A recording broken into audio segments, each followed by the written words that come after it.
for an elite inner circle. A real spiritual master will never burn people out and cast them aside. He will genuinely be interested in helping people solve their problems by spiritual cultivation of devotional service. A real spiritual master will never tell you to neglect your family or your health, or to work harder and collect more money for his organization at the expense of your spiritual life. A real spiritual master will tell you to work less and chant more, to take it easy so you can think of Kṛṣṇa. And here are some more tips. A false spiritual master will tell you that he is perfect. A real spiritual master will tell you that God is perfect. A false spiritual master will try to make you surrender to him. A real spiritual master will try to convince you to surrender to Kṛṣṇa. A false spiritual master will try to make you follow his instructions. A real spiritual master will try to convince you to follow Kṛṣṇa's instructions. A false spiritual master will tell you that you are a fool and that you do not know God. A real spiritual master will tell you that we are all fools, himself included, and that we all have an eternal relationship with God, but that due to our foolishness, we have forgotten him. A false spiritual master will tell you that you cannot know God without him. A real spiritual master will tell you that anyone can know God by sincerely serving him. A false spiritual master will tell you that if you leave his organization, you are a demon and condemned, and order his other students to avoid you. A real spiritual master will tell you that you can leave if you want to, but he will miss you. And he will request his other students to be kind to you, so that you will come back again someday. A false spiritual master will tell you what to do to serve him. A real spiritual master will ask you what you want to do to serve God, and then help you to do it well. A false spiritual master is making his living from your time and energy. A real spiritual master has something to give to you, and will give it whether you contribute to his organization or not. A false spiritual master will get angry if you ask too many questions. A real spiritual master will welcome your sincere questions and discuss them with you in depth until you are satisfied. A false spiritual master will have a goon squad to enforce his orders. A real spiritual master will trust that if you have real knowledge, you will automatically do the right thing. A false spiritual master will offer to teach you how to see God. A real spiritual master will offer to teach you how to attract God so that he will want to come and see you. Our success in self-realization depends on hearing from the right source. If we hear from those who are materially advanced, but have not attained the highest stage of self-realization, our advancement will be limited. But if we hear only from fully self-realized souls who can see Kṛṣṇa, who know Kṛṣṇa, and have a fully developed personal relationship with him, then our success in self-realization is assured. So the first thing you should ask a prospective spiritual teacher is, have you seen Kṛṣṇa? Have you had Kṛṣṇa darshan?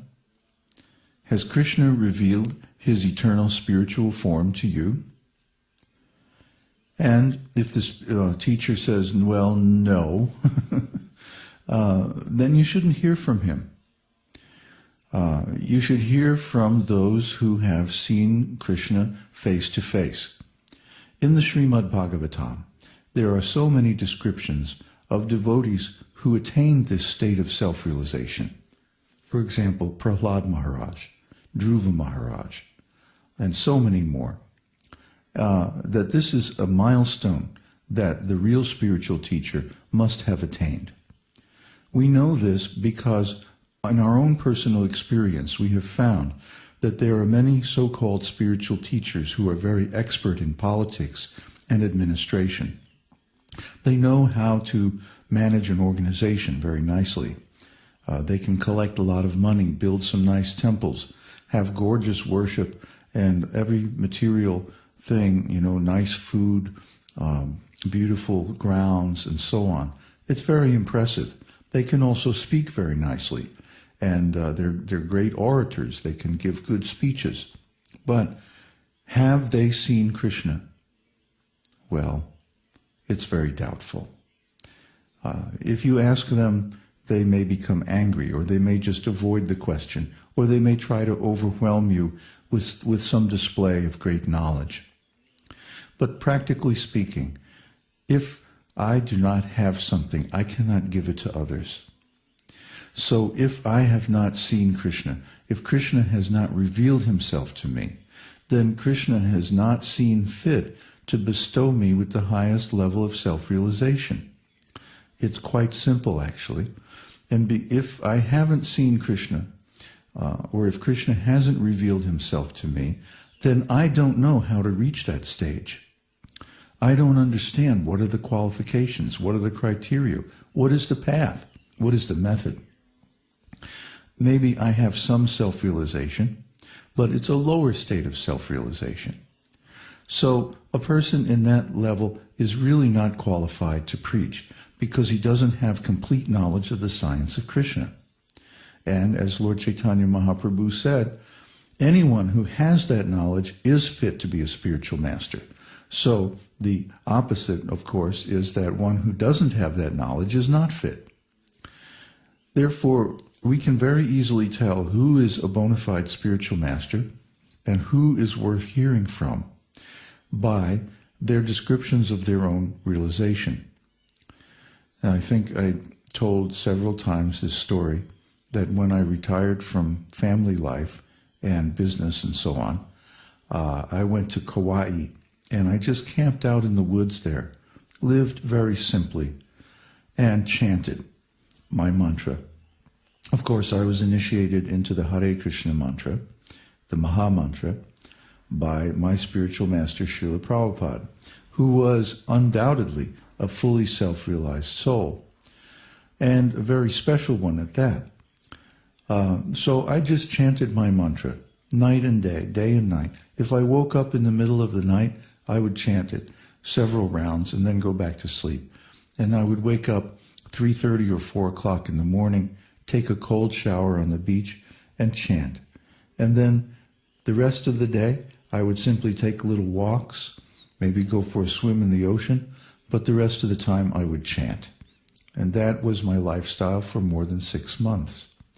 During this time, Kṛṣṇa revealed his form to me. He appeared to me one morning, standing just a few feet away, about as far away as this computer is from me as I'm recording this podcast. And I don't mind telling you that he was very, very beautiful, very attractive. And he said something to me, something very confidential, to prove to me that he knew my mind and that this was a real vision. And then he disappeared. And this is a typical kind of vision of Kṛṣṇa's form. You'll find many descriptions of this in the Vedic literatures. And I don't mind saying that coming up to this experience, I had gone through some very deep personal transformations. And I can also guide you through those transformations and help you to attain this vision of Kṛṣṇa's form. Because when Kṛṣṇa reveals himself to someone, he not only reveals himself, he reveals your eternal identity. And this is the moment at which you realize your eternal, perfect spiritual body.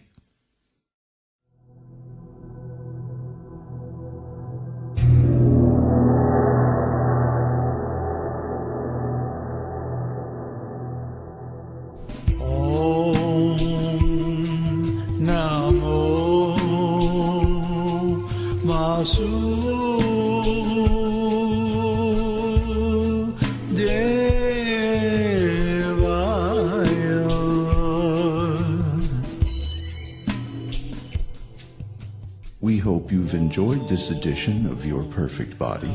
This is David Hughes, your host, reminding you to visit us on the web at esotericteaching.org, where you can purchase the complete Esoteric Teaching Introductory Seminar DVD and many CDs of transcendental music and mantras.